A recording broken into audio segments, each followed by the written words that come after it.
حضور نے فرمایا تھا تکون النبوۃ فیکم ما شاء اللہ تکون، اے مسلمانوں نبوت تمہارے مابین موجود رہے گی جب تک اللہ چاہے گا کہ موجود رہے، یعنی میں موجود رہوں گا تمہارے مابین جب تک اللہ چاہے گا۔ ثم یرفع اللہ اذا شاء یرفع، پھر اللہ اٹھا لے گا نبوت کو، یعنی مجھے، میرا انتقال ہو جائے گا جب اللہ چاہے گا۔ ثم تکون خلافۃ علی منہاج النبوۃ، پھر خلافت علی منہاج النبوت کا دور آئے گا۔ فتکون ما شاء اللہ تکون، وہ بھی رہے گا جب تک کہ اللہ چاہے گا کہ رہے۔ ثم یرفع اللہ اذا شاء یرفع، پھر اللہ اسے بھی اٹھا لے گا جب اللہ چاہے گا۔ ثم تکون ملکا عاضا، پھر کاٹ کھانے والی ملوکیت کا دور آئے گا۔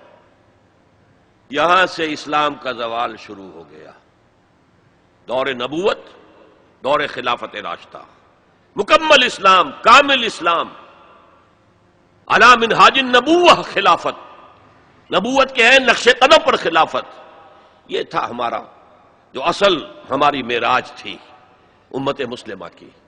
لیکن اب کیا ہوا؟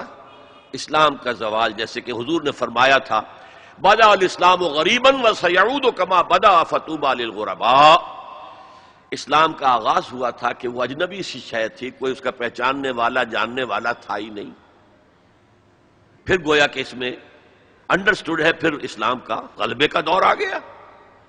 لیکن عنقریب اسلام پھر غریب ہو جائے گا، سیعود، عنقریب لوٹ جائے گا اسلام حالت غربت میں۔